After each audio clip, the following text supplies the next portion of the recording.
porque, ¿no? Grabación. Ya iniciaron, ¿no? ¿Está grabando?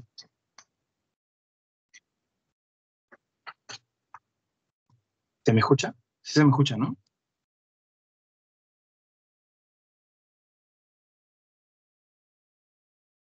Ya, sí se me escucha. Ya, perfecto.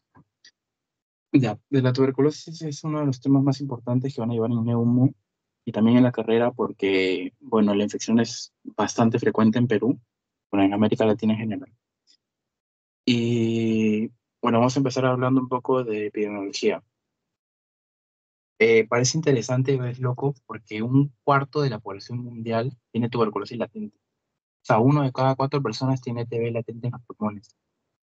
Y en cuanto a América Latina, el Perú ocupa el segundo puesto por debajo de Brasil, nada más, ¿no? Entonces, por eso es relevante porque la infección es frecuente y otro tema es que mm, es complicado diagnosticarla y es complicado tratarla. Dentro de la infección, bueno, las características del agente que lo produce, en primer lugar, tienen un complejo o un grupo llamado complejo Mycobacterium. Dentro del complejo Mycobacterium hay un montón, hay tuberculosis, bovis, africano, micrótica, nética, prae, un montón. Pero lo que nos interesa es el Mycobacterium tuberculosis, porque es el que produce básicamente el 99% de las infecciones en todos lados. En el bovis también produce tuberculosis, es otro tipo, y este se asocia más a tuberculosis intestinal, ¿no? Dentro de las características del bacilo, ¿no? El bacilo de Mycobacterium tuberculosis, o también conocido como bacilo de Koch, en primer lugar es un bacilo aerobio estricto, o sea que requiere sí o sí de oxígeno para poder crecer y replicarse. Y esto es importante clínicamente porque el bacilo, como le gustan zonas bien oxigenadas, siempre va a buscar los ápices. O sea, siempre se va a ubicar en los ápices, o mayormente ahí. Y cuando uno ve la radiografía, va a ver pues las lesiones arriba del pulmón. Por eso es importante saber que es un área estricto, que bueno, le gusta el oxígeno, necesita el oxígeno para poder crecer. Otra característica es de que no esporulan, no botan esporas, ni tampoco producen toxinas. Entonces, su mecanismo de acción, más que todo, está en su pared celular y en los glicopéptidos que tiene en la superficie, ¿no? En la pared celular es una pared gruesa, llena de lípidos, y las moléculas, por así decirlo, la sustancia predominante ahí, o sea, más importante es el ácido micólico. El ácido micólico lo que le otorga al bacilo de Koch es de que lo convierte en una bacteria ácido alcohol resistente.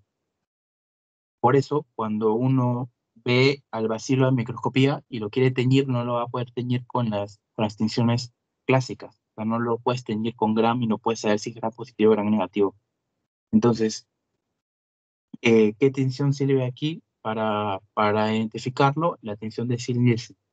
Esa es pregunta de examen y eso es bastante importante que sepan. Es Ziehl-Neelsen para la tuberculosis. Otra característica que tiene el bacilo es de que se divide lentamente. O sea, es una bacteria que se va replicando, se va multiplicando muy lentamente. O sea, cada división tarda entre unas 14 a 24 horas. Y esto es importante también clínicamente porque, o sea, sus manifestaciones clínicas suelen ser inespecíficas y se va plantando lentamente en el pulmón. Eh, Otra cosa también es de que es bastante resistente a condiciones adversas, o sea, un pH bajo, PO2 bajo, rayos ultravioleta, calor, frío. El bacilo puede resistir esas condiciones justamente por su pared. Y lo que hace esto es de que cuando se instaura en el pulmón y el cuerpo no lo elimina, no lo llega a eliminar completamente, lo que va a provocar es de que se convierta en una fase latente, ¿no? Ese es TB latente, que de aquí vamos a hablar un poco de eso.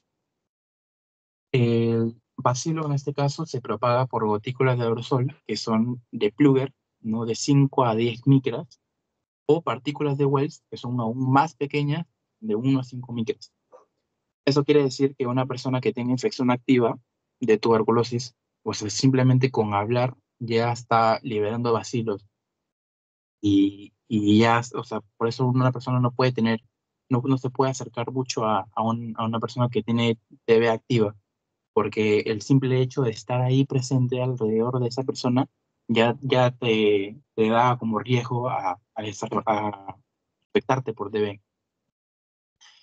Y la última característica del, del bacilo es de que en superficie tiene lipoarabinomanano y arabinogalactano, que bueno, en la parte de fisiopatología, como para cortarlo pequeño y no hacerlo larga, es de que estas dos sustancias lo que hacen es inactivar los macrófagos, o sea, el macrófago lo trata de fagocitar, se lo trata de comer, pero el bacilo tiene esto, o sea, el lipoarabinomanano y el arabinogalactano, y lo que va a hacer es que ya no lo puede fagocitar, ¿no? Ya no lo puede fagocitar por sus lisosomas y se mantiene ahí, en periodo latente. Y también inactiva las especies reactivas de oxígeno en el cuerpo. Entonces, esos dos mecanismos los puede saltar la TB y por lo tanto producir la infección activa. Luego, en la parte de manifestaciones clínicas, bueno, como dije, las manifestaciones suelen ser muy específicas y o sea, son muy insidiosas, progresivas. Y en este caso, de lo que se puede ver en un paciente con TB es fiebre, ¿no? Por ser una infección, puede haber tos productiva o no, que puede tener una duración de 2 a 3 semanas, ¿no? Eso también que es muy específico. Puede haber linfadenopatía, puede haber insudoración nocturna y puede haber pérdida de peso. Si ustedes ven un paciente que tiene estos síntomas, no duden en pensar de que es una tuberculosis, porque el detalle con la tuberculosis es de que literalmente se puede manifestar con cualquier cosa y se puede ir a cualquier parte del cuerpo. Esa es otra característica importante de su infección, porque de aquí vamos a ver en la otra diapo, puede infectar cualquier órgano y se puede ir a cualquier lado, ¿no? Entonces, bueno, aparte de las manifestaciones clínicas que están ahí, ¿no? De tos productiva, linfadenopatía, sudoración nocturna, pérdida de peso, también puede producir disnea al ejercicio, puede producir hemóptisis, puede producir dolor pleurítico, puede producir fusión pleural, ¿no? Todas esas manifestaciones también te ayudan a inclinar la balanza entre una posible infección de TB o una infección por otro tipo de bacterias, ¿no? Y bueno, aquí cuando uno ve la infección, se pueden dividir, ¿no? En dos principalmente, lo que se ve acá.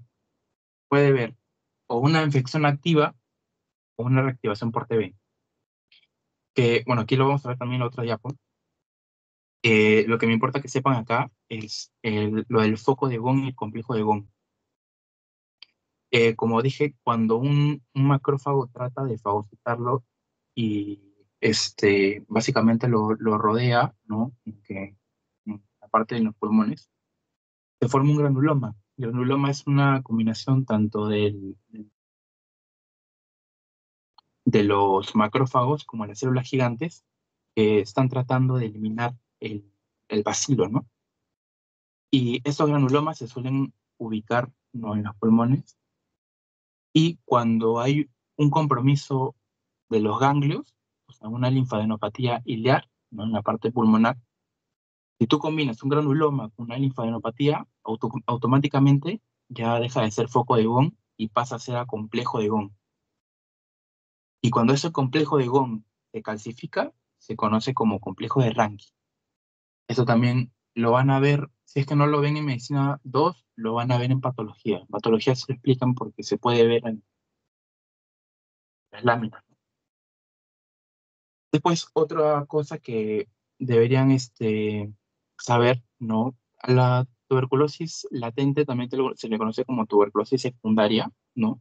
Bueno, la tuberculosis secundaria se produce por una reactivación de una infección latente y, como dije, se localiza habitualmente en los segmentos apicales, en las partes de arriba, y en la parte posterior del lóbulo superior.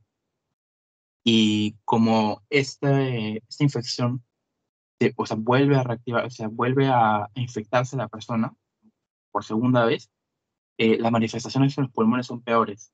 Puede haber enfermedad proliferativa, puede haber cavitaciones, puede haber calcificaciones, ¿no? Y puede haber consolidación, a diferencia de la infección primaria, ¿no? Que a veces solo suele mostrar el complejo de Gaume. Y de aquí otra cosa que me gustaría que sepan es lo de la tuberculosis latente. La tuberculosis latente, como la bacteria está prácticamente dormida, por así decirlo, no se replica, y cuando tú quieres hacerle exámenes diagnósticos, ni las baciloscopías ni los cultivos salen positivos. O sea, no, prácticamente no se puede hacer un diagnóstico con un cultivo o baciloscopía en una tuberculosis latente. ¿Y qué es lo que se usa para, para hacer el diagnóstico de tuberculosis latente? La prueba de tuberculina, que la prueba de tuberculina no va a, o sea, no te va a reconocer o sea, directamente que tengas una infección, sino de que va a identificar de que tú tienes una hipersensibilidad, ¿no? Como que se va a la parte inmunológica y te demuestra que tienes hipersensibilidad de tipo 4 frente a la tuberculosis. Y bueno, también esto estamos adelante en la parte de tratamiento, pero bueno, rápidamente es como que se suele dar, o sea, si una persona tiene diagnóstico positivo de tuberculosis latente, se le puede dar como profilaxis isoniazida durante 6 a 9 meses, ¿no? ¿Y por qué es importante esto? Porque, por ejemplo, una persona que tiene una enfermedad concomitante o está en una condición de inmunosuprimido, es importante identificar y tratar la TB porque se puede complicar muy rápido. Por ejemplo, eh, ustedes el otro ciclo van a llevar infecto. En infecto les van a explicar de que hay algo llamado coinfección VIH-TB, en donde una persona con VIH puede contraer fácilmente TB, y cuando contrae TB, automáticamente, o sea, de VIH pasa a SIDA, pasa a un estado ya crítico en el que básicamente es difícil manejarlo, ¿no? Por eso es importante la parte de la tuberculosis latente y la prueba de la tuberculina, ¿no? Ya, a ver, vamos acá. Esto nos interesa un poco. Entonces, ¿cómo es que una persona se infecta de tuberculosis y puede desarrollar la enfermedad? De esta manera. Una persona adquiere la enfermedad y se forma el complejo de Gaume, como habíamos visto. Entonces, una vez que se forma el complejo de Gaume, la persona puede tener tres escenarios. Una, o se resuelve la infección y punto, o sea, ya se cura por completo. Otro, la infección se vuelve controlada, o sea, una tuberculosis latente. Y tercero, se convierte en una infección activa primaria, ¿no? O sea, con la enfermedad como tal. Lo interesante aquí es de que el 90% de las personas que adquieren el bacilo, la infección se controla, se convierte en una tuberculosis latente. Por eso, cuando vimos la parte de epidemia, un cuarto de las personas tienen infección, ¿no? Infección latente, porque el 90% de esas personas se controla la infección, o sea, el sistema inmune logra retenerlo, pero no lo elimina por completo. ¿Y qué es lo que pasa si es que, o sea, tú te infectas una vez, se convierte en TB latente y se vuelve a reactivar? Ahí sí empieza la enfermedad. Y la enfermedad, por así decirlo, empieza fuerte porque ahí ya se forman lesiones destructivas en la parte pulmonar, ¿no? Como habíamos visto en la otra ya.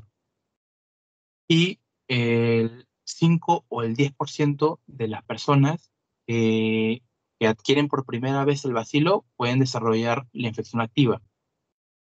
Eh, claro, forman la infección activa primaria y terminan en la enfermedad pulmonar como tal. A ver, un momento, chicos, hay un micrófono ahí, creo. Apagar. Bien.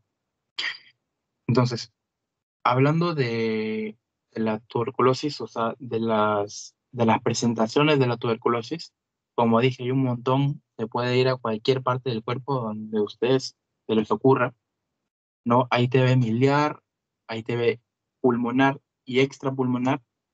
La TB miliar es cuando una persona tiene una infección eh, activa, por ejemplo pulmonar, y esta tiene una diseminación hematógena. Entonces es como que una infección multiorgánica, se va a diferentes lados. No, es una de las presentaciones más peligrosas que hay de TB y más complicadas de manejar. También, por ejemplo, en la TB extrapulmonar, pues como que dejando en lado todo lo que hemos visto anteriormente, ¿no? También fuera del pulmón, cada uno tiene sus manifestaciones y cada uno se trata de forma diferente. Puede haber TB ganglionar, puede haber TB urinaria, geniturinaria, digestiva, puede haber TB incluso en el cerebro, ¿no? Meningitis, puede haber osteoartritis. Por ejemplo, cuando se ubica en la columna, ¿no? La TB tiene un nombre especial que se llama enfermedad de Pott, ¿no? Esto también en algún momento tal vez se los pregunten, ¿no? Eso sí tengan en cuenta, se llama enfermedad de Pott o mal de Pott. Y bueno, también hay otras, ¿no? Hay TB cutánea y también puede haber una pericarditis por TB. Otro detalle, por ejemplo, que también se los deben haber enseñado en Medicina 1, en la parte de geniturinario, hay una triada que se les enseña que es la triada de Colombino. La triada Colombino es orina ácida, orina piúrica, leucocitos, y orina aséptica, o sea, sin bacterias. Esas tres características son muy sugestivas de TB geniturinaria, ¿no? En TB urinaria, perdón, ¿no? Y esto básicamente es como que unas cuantas de las tantas presentaciones que puede tener la tuberculosis, ¿no? Esa es la TB extrapulmonar. Bueno, ahora vamos a la parte ya como que un poquito más pesada, que es la parte de diagnóstico y de tratamiento, porque, bueno, ahí sí tienen que prestar la atención, es lo que más preguntan y es pues, es lo más importante, ¿no? Cuando uno abarca la tuberculosis. Hay diferentes formas de diagnosticarla. Puedes hacer un examen microscópico, un cultivo, una prueba de amplificación de ácidos nucleicos. Puedes hacer una prueba fenotípica, genotípica. De la genotípica hay varias. Puedes hacer la prueba de tuberculina, que es la prueba inmunológica. O sea, te puedes ir por diferentes lados. La más usada, la más barata y la más, bueno, no es tan fiable, pero sí se usa bastante porque es rápida y es viable, ¿no? En ciertas condiciones, es el examen microscópico con vaciloscopías, o sea, con muestras de esputo. Una persona puede inducirse al esputo o o sea, puede ser espontáneo, y ese esputo se lo tienen que guardar con una muestra, ¿sí? Y tienen que ser al menos mínimo 3 muestras de esputo por intervalos de 8 a 24 horas. O sea, tienes a un paciente con una posible TB, o sea, que te tiene todas esas manifestaciones, entonces le sacas una prueba de esputo preferiblemente en la mañana, y luego después de 8 horas o después de 24 horas, ¿no? En ese intervalo, le vuelves a sacar otra muestra y después de 8 horas más le vuelves a sacar otra muestra, ¿no? Para poder como que dejar un espacio para ver si es que la bacteria se ha replicado más o ha aumentado más en cantidad, ¿no? La visualización microscópica es a través de la tinción, como había dicho, la tinción de Nielsen, o también hay otra que, bueno, no se las mencioné en la teoría, pero le he colocado aquí, que es la de auramina rodamina, ¿no? Que también sirve para teñirlo. El examen microscópico, aparte del esputo, le puedes sacar un aspirado gástrico o también le puedes hacer un lavado bronquialveolar o una biopsia, ¿no? Eso depende mucho de las circunstancias, ¿no? Si es que por motivos de tiempo y recursos uno no puede hacer un lavado bronquialveolar o un aspirado gástrico, se le puede simplemente sacar una muestra de esputo. Una cosa que me faltó mencionar acá es de que las muestras de esputo no son muy específicas porque necesitas en aproximadamente unos 5.000 sí, de 5.000 a 10.000 bacilos para que te pueda salir un resultado positivo, entre comillas, ¿no? Después, aparte de la parte del apartado microscópico, está el cultivo. El cultivo es el gol estándar de la tuberculosis, es el que confirma el diagnóstico definitivamente. Y los medios de cultivo está tanto el Lowenstein Jensen como el de Biederbrook, ¿no? Lo que cambia es básicamente el- la solución en la que se hace el cultivo, ¿no? Eso ya no va al tema, ¿no?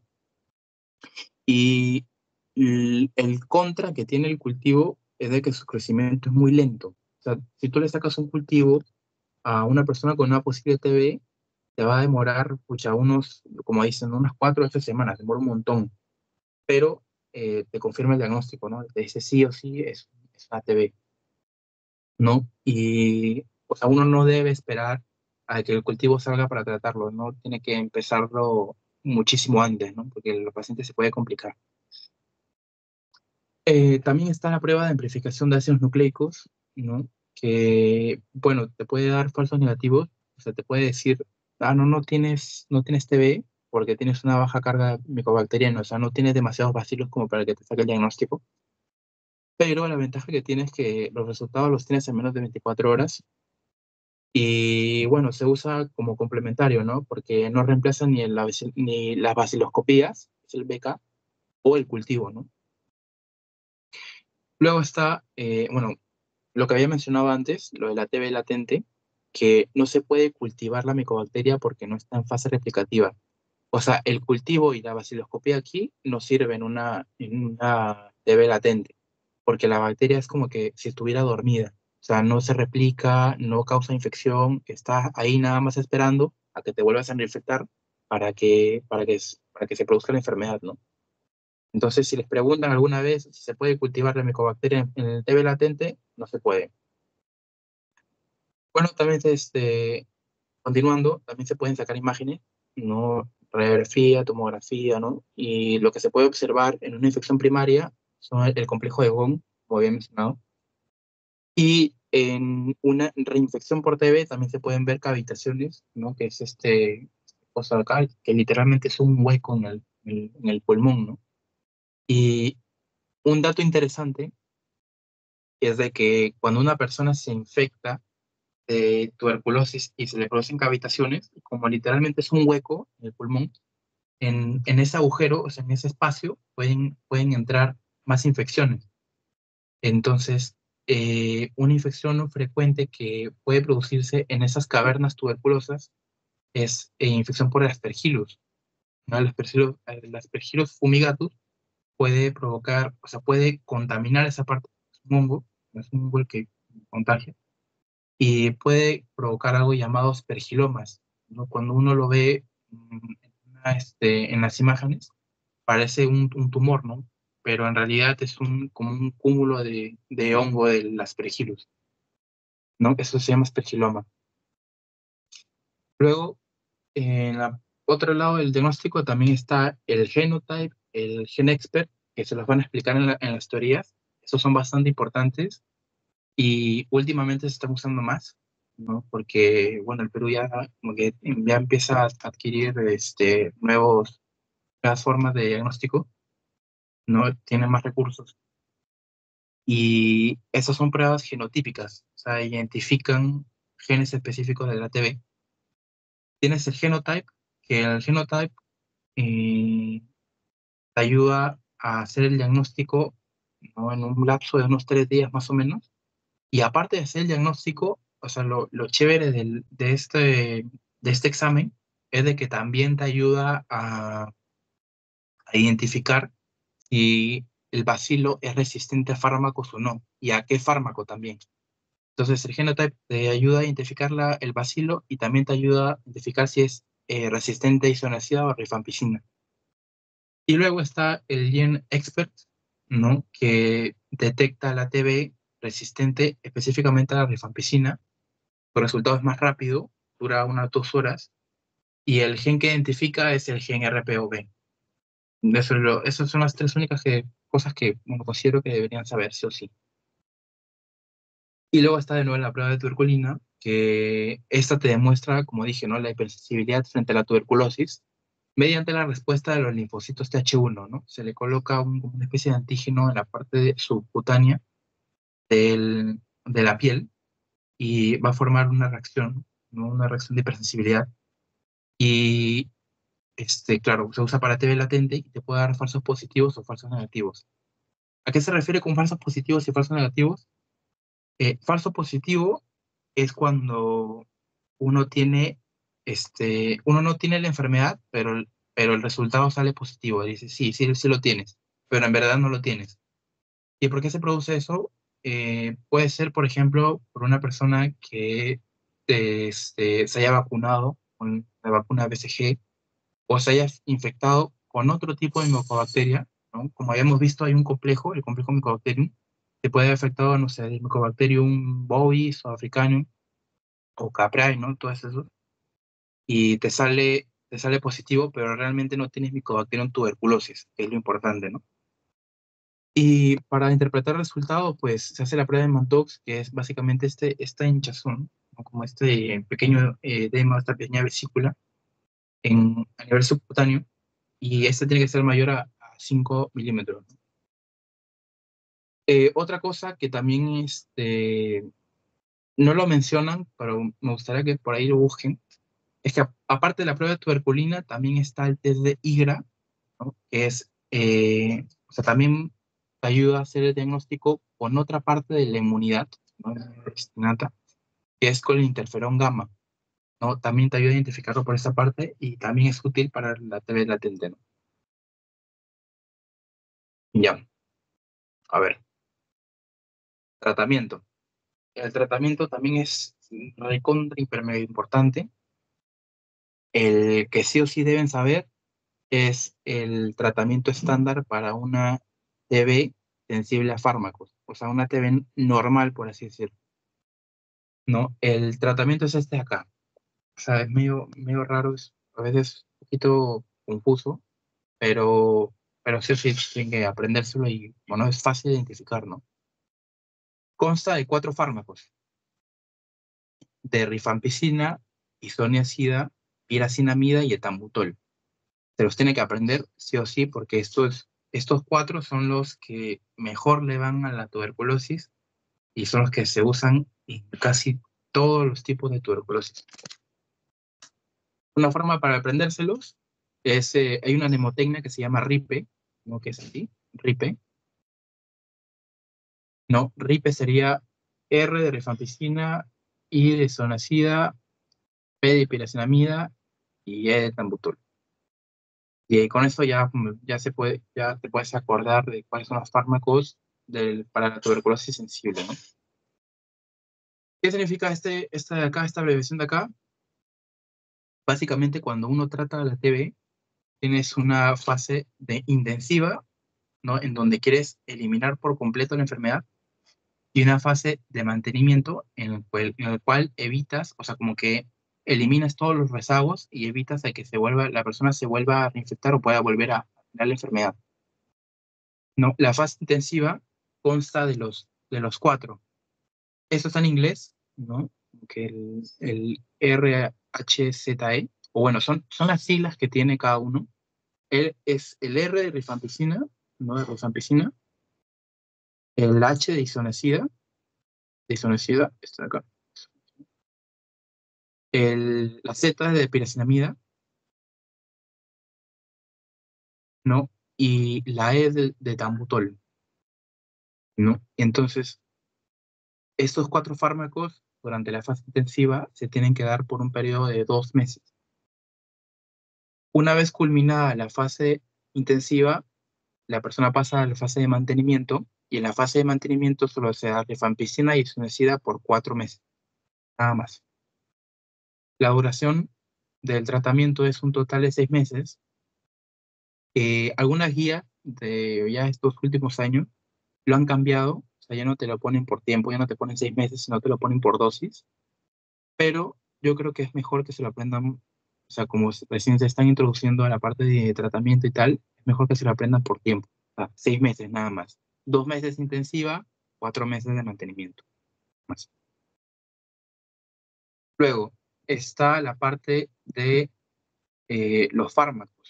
fármacos tienen que aprender algunas características porque son muy, pero muy importantes, porque son fármacos potentes que en la parte de erradicar y evitar el crecimiento de la bacteria, también tienen algunas implicaciones en el cuerpo, o sea, porque como son fármacos fuertes, algunos producen hepatotoxicidad, algunos producen neuritis periférica, neuritis óptica, entonces deben saberse algunas características.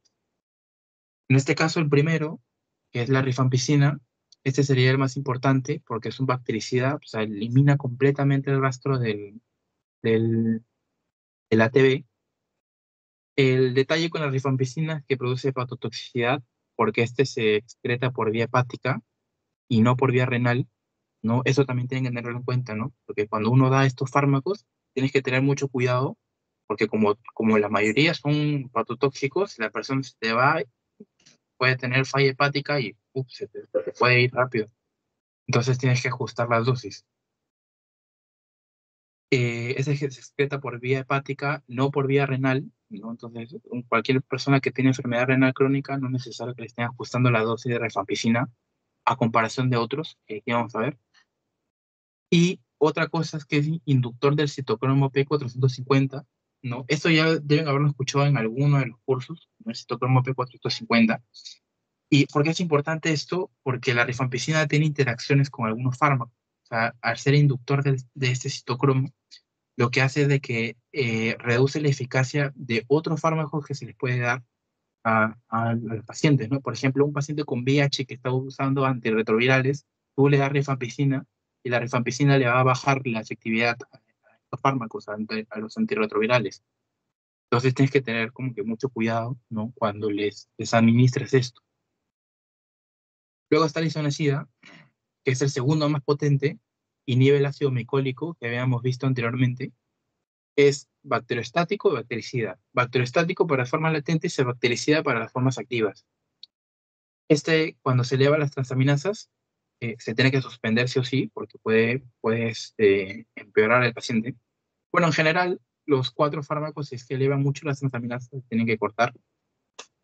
Y el detalle más importante de la isoniazida es de que produce neuritis periférica.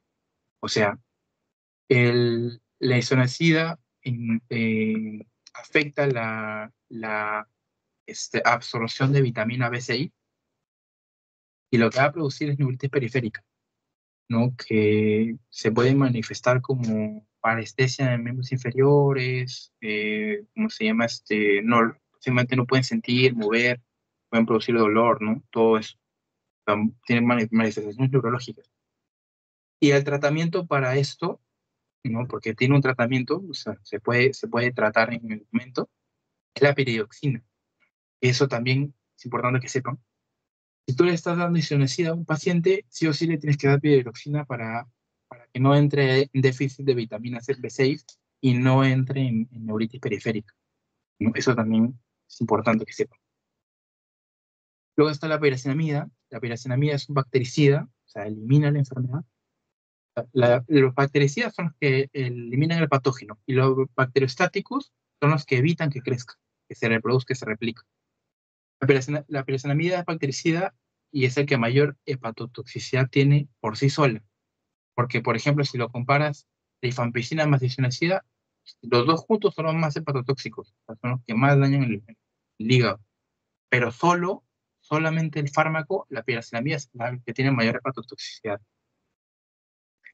Luego está el ethambutol, no el último, que este inhibe la síntesis de pared celular, o sea, lo que hace es inhibe el arabinogalactano, que habíamos mencionado. Este es bacteriostático, o sea, que evita el crecimiento. Y un detalle importante aquí, que es el de acá. Este produce neuritis retrovulvar o neuritis óptica, ¿no? Y ese sí se excreta por vía renal. O sea, aquí tú tienes que regular las dosis en pacientes aquí es injuria renal aguda, lo van a ver en eso, ¿no? Eso es lo importante de los cuatro. Son las características más importantes. Luego está la parte de definiciones. Esto sí lo tienen que aprender bien, bien, bien, bien, bien, porque de cajón es pregunta de examen. Te van a decir, paciente que tiene resistencia, isoniazida, rifampicina, qué tipo de tuberculosis tiene, y te ponen las alternativas. Entonces, estas tres definiciones se las tienen que saber muy, pero muy bien. Una característica importante de la TB y lo que lo hace complicado también es de que con el tiempo ha tenido resistencia a fármacos. En Perú es bastante, bueno, no es bastante frecuente, pero sí se pueden ver pacientes con tuberculosis multiresistente o también incluso tuberculosis extremadamente resistente. ¿A qué se refiere con esto? O sea, tú tienes estos cuatro fármacos y de estos cuatro fármacos hay algunas cepas de bacilos de TB que son resistentes estos dos, a la rifampicina y isoniazida. Y justamente estos dos son los fármacos más importantes, son los bactericidas y el bacteriostático más importante. Entonces, por eso es importante saberlo, porque o sea, si tú tienes isoniazida y rifampicina, o sea, resistencia a esos dos, ¿qué le puedes dar? O sea, ¿qué otro fármaco le puedes meter? Entonces, se encuentra acá este grupo, ¿no? Acá son los que vamos a revisar ahora. Entonces, la primera definición es la tuberculosis monoresistente, que es una tuberculosis resistente a isoniazida o rifampicina, uno de los dos. O sea, no pueden ser los dos, tiene que ser uno nada más. Eso es monoresistente. La tuberculosis multiresistente es cuando una cepa es resistente a isoniazida y rifampicina. Y la última, que es la tuberculosis extremadamente resistente, es cuando la cepa es resistente a isoniazida, rifampicina, quinolonas y al menos un inyectable. O sea, un montón. Y este tipo de infección es bien, pero bien difícil de tratar. Y el tratamiento que tienes acá, este de 2 meses y de fase intensiva y 4 de mantenimiento, ese no sirve por completo. O sea, se tiene que el tiempo de tratamiento se tiene que triplicar. O sea, incluso cuatruplicar. O sea, el tratamiento es larguísimo. ¿No? Que son unos 18, 24 meses más o menos. Entonces, Eh, cuando tienes un paciente con tuberculosis multidrogo resistente o extremadamente resistente y ya la rifampicina y isoniazida ya no te funcionan, tienes que irte por otros antibióticos. Y los antibióticos están agrupados en estos de acá, ¿no? O sea, tienen de primera línea, segunda línea, inyectables y tal, ¿no? Y va bajando. Entonces, del grupo A se pueden, si es que no funciona la isoniazida y rifampicina, se puede usar levofloxacino, se puede usar moxifloxacino, se puede usar también bedaquilina o linezolid. Si para el grupo B, ¿no? Se puede incluir uno o dos de estas medicinas, ¿no? Que es la clofazimina y la cicloserina. Y el grupo C, ¿no? Que se usan cuando el grupo A y el B no se puede usar, ¿no? Estos de acá.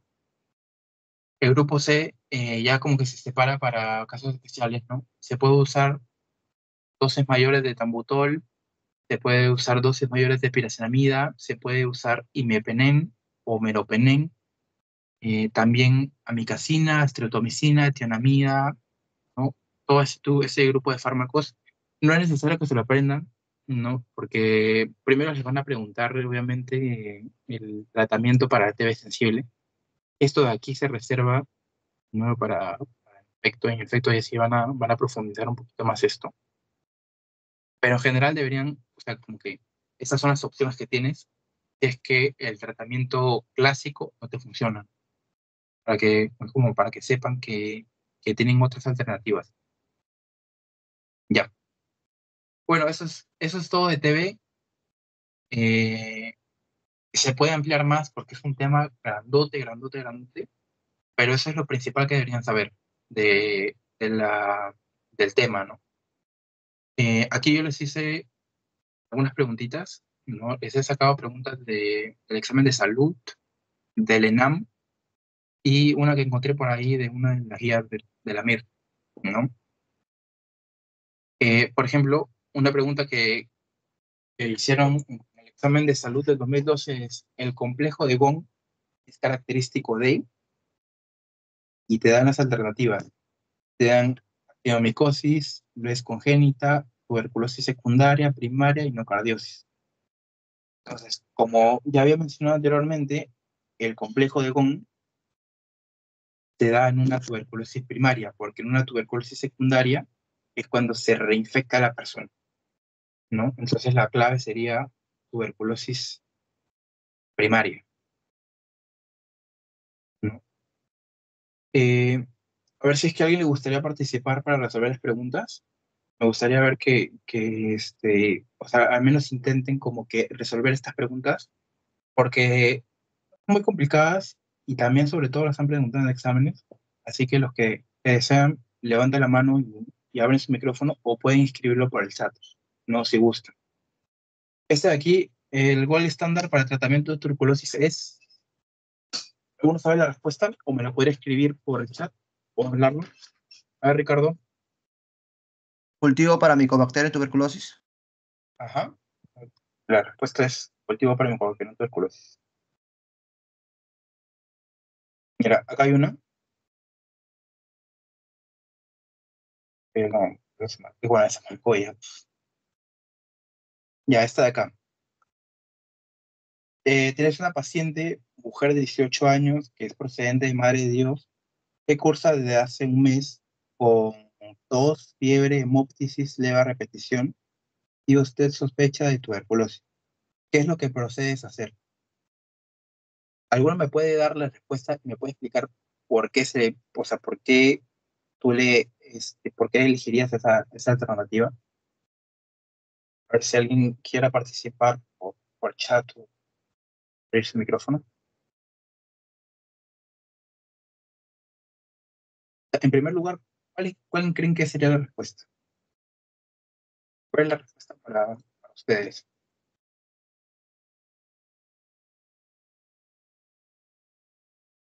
¿No? Claro, la A, ¿no?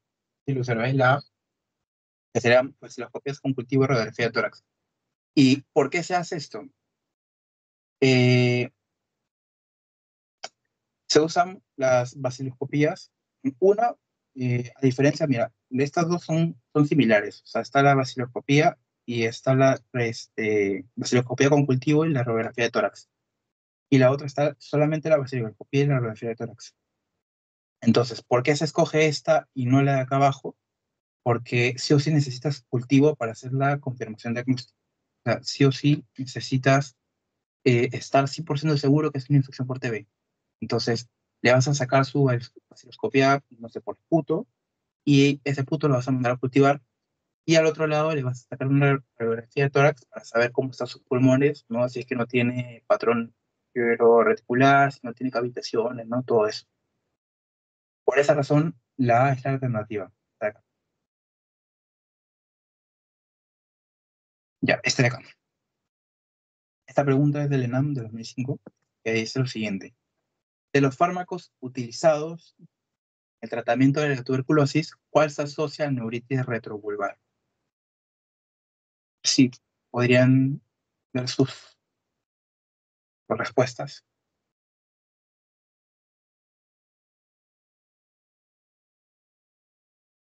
Ajá. Ah, sí, es la C. La C es el etambutol, como hemos visto, el etambutol es el que produce neuritis vulvar. Una cosa que también es interesante en la parte del etambutol, si no me equivoco, y me corrigen, o sea, lo buscan luego, creo que el etambutol por esa neuritis retrovulvar te puede causar daltonismo. O sea, una persona que consume etambutol y le provoca la neuritis puede ver de color rojo y verde, ¿no? Ese tipo de daltonismo. Es como un datito adicional que es bastante interesante. Ya, luego está este caso, ¿no? Que he sacado una guía. Dice, una mujer de 45 años, de origen subsahariano, y residente en España desde hace 5 años, que consulta por un cuadro de 3 meses de evolución consistente en tos no productiva, tiene febrícula diaria de predominio vespertino y de pérdida ponderal, Y la radiografía de tórax muestra una infiltración con cavitación central en el lóbulo superior derecho y la vaciloscopía en esputo muestra bacilos alcoresistentes. Entonces, te preguntan o te piden señalar la actitud más correcta en este caso. ¿Qué es lo que harías? O sea, ¿qué es lo que ustedes escogerían? Ahora les doy un ratito para que lo lean, lean las alternativas y luego me digan cuál es. O sea, si es el uno, 2, 3 o 4. Cualquiera eso y luego vamos a explicar por qué.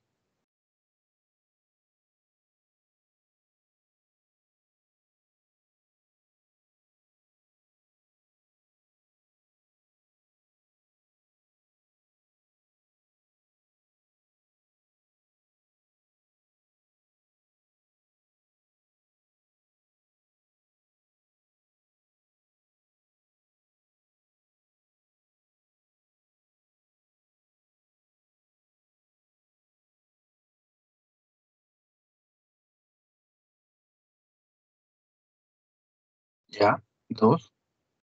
Haces una respuesta. La 2. ¿Alguno?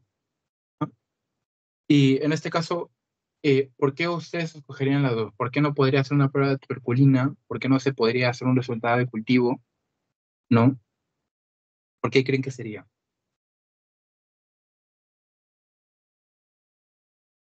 A ver, eso creo que se pueden responderlo. Si no, lo explicamos acá. A ver, Lucero.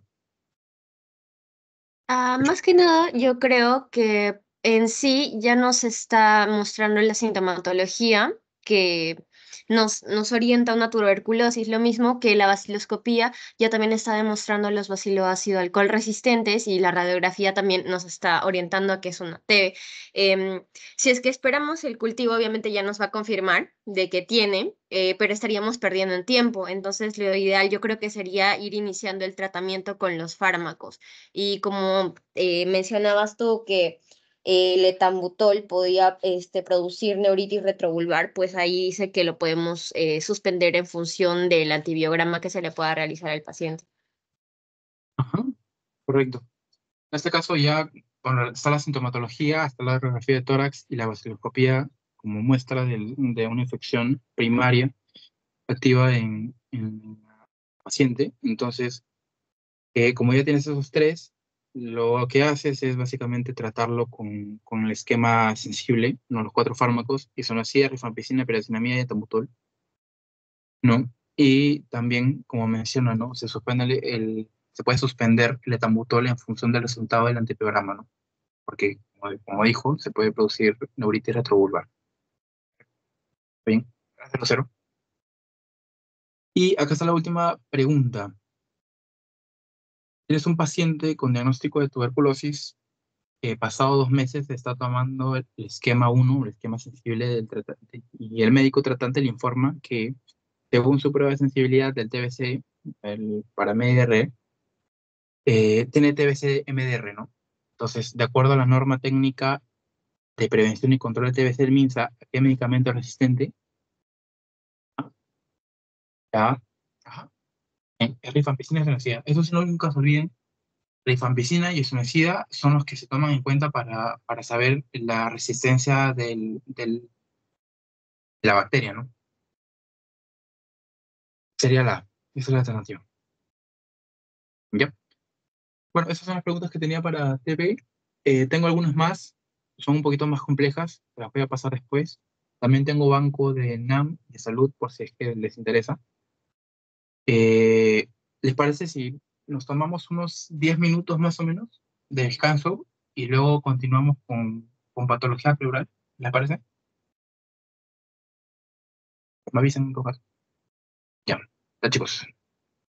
Ya pues le doy unos 10 minutos de descanso. A las 12:05 estamos empezando. Ya, listo, listo. A ver,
Ya chicos, continuamos.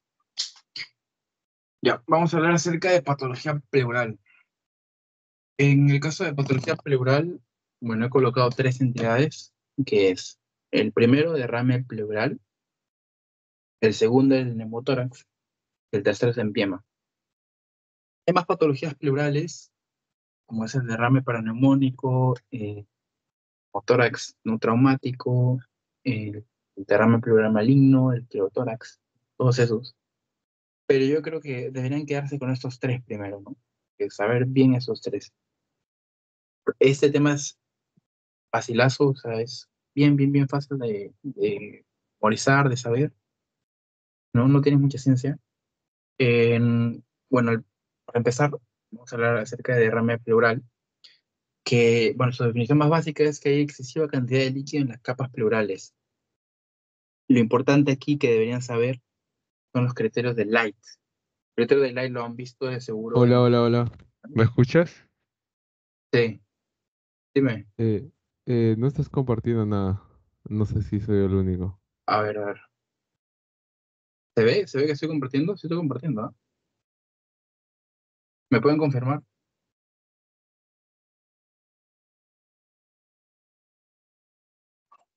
Sí se ve. ¿Sí se ve?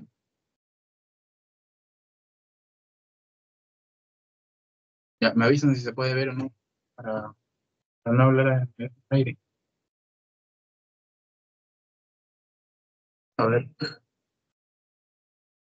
ya, ahí sí se ve, ¿no? ¿Se ve la diapositiva? Ya, perfecto. Ya, chicos.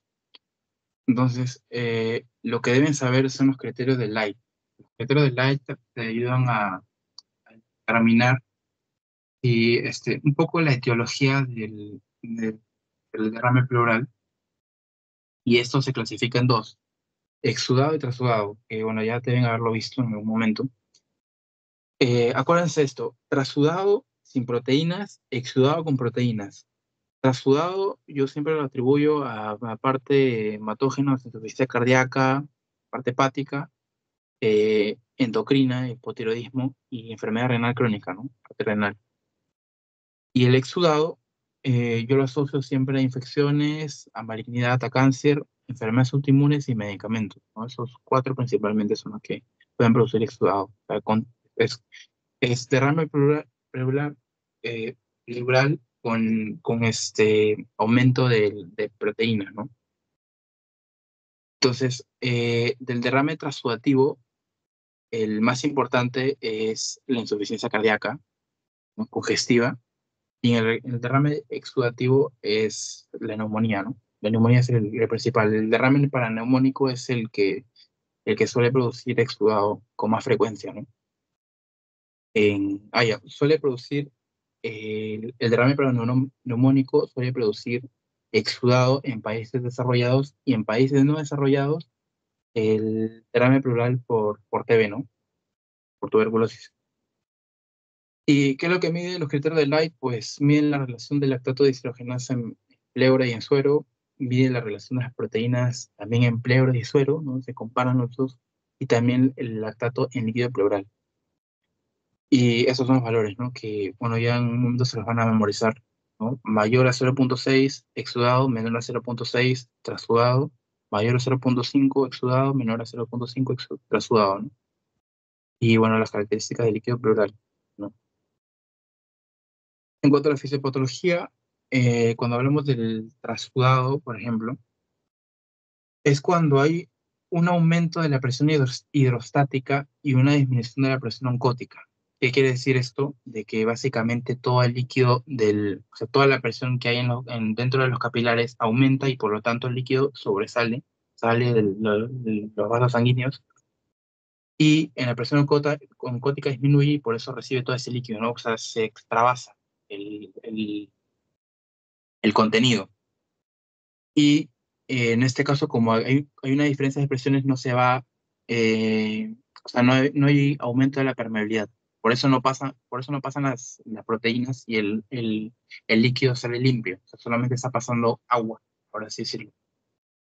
Y en la parte del exudado, ahí sí hay compromiso de los vasos sanguíneos, por lo tanto, sí hay aumento de la permeabilidad, y ahí sí se salen las proteínas o el contenido de los vasos sanguíneos, y por lo tanto van a encontrar proteínas en líquido pleural, ¿no?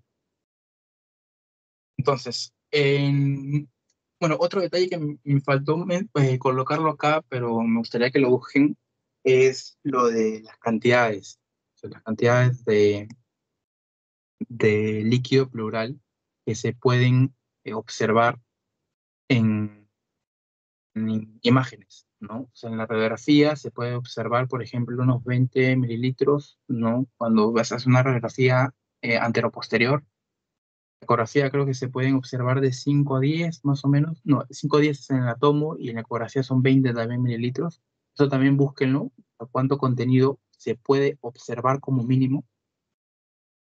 Y bueno, en las manifestaciones clínicas, si el derrame pleural es pequeño, menos de 300 mililitros, son asintomáticos, o sea, no hay presencia ni de dolor, ni de disnea, nada.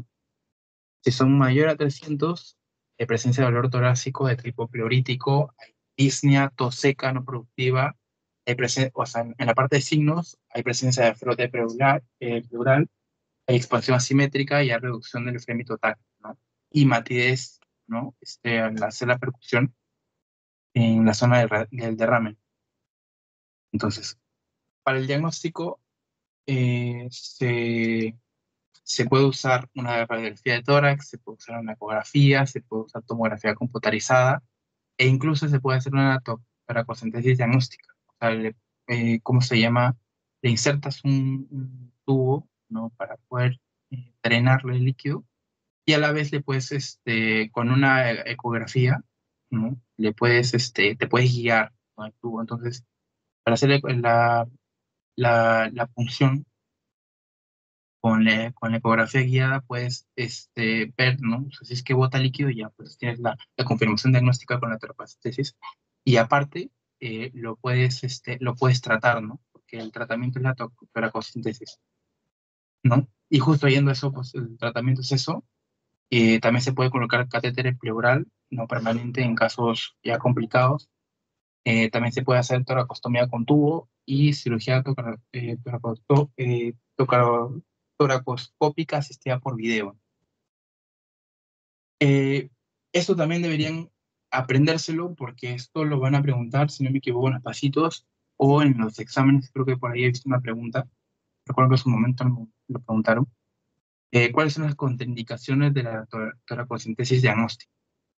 La primera es la diastesis hemorrágica, o sea, una persona que tenga una probabilidad de sangrar bastante al momento de hacerle un corte o sea, un procedimiento, ¿no? Entonces, cuando tienes un paciente con eso, no lo toques, porque si no le vas a producir un sangrado, le puedes producir una infección, por ejemplo, porque vos vas a abrir literalmente para colocar el tubo.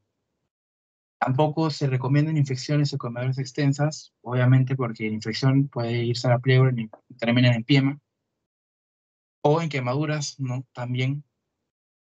Y la última que, bueno, no es tan importante, por así decirlo, pero también como que lo preguntan por ahí, que es cuando el paciente no quiere colaborar.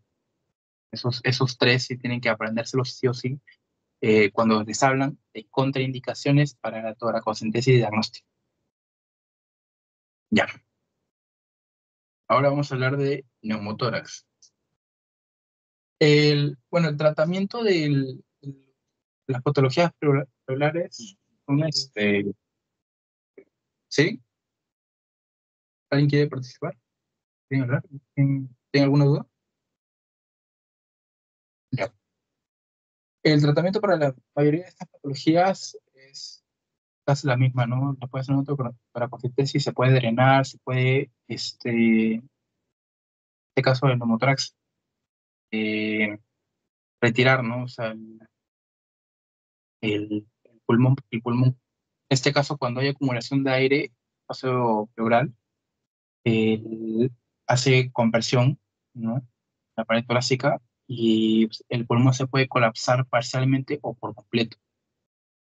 De lo que deben saber aquí es de la clasificación.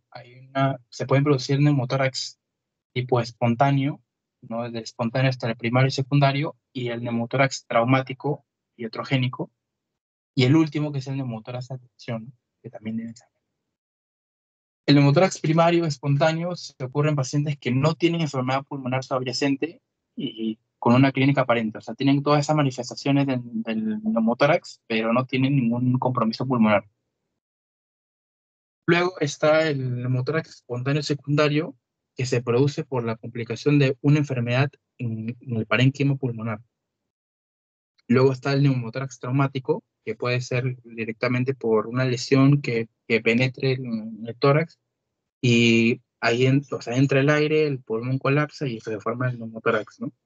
O puede ser el iatrogénico por procedimientos quirúrgicos, ¿no?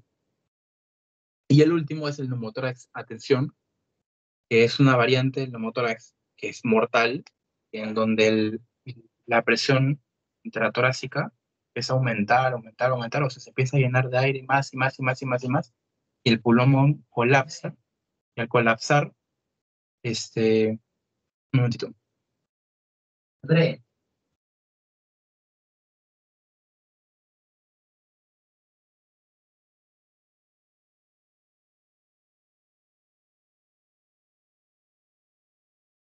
Ya.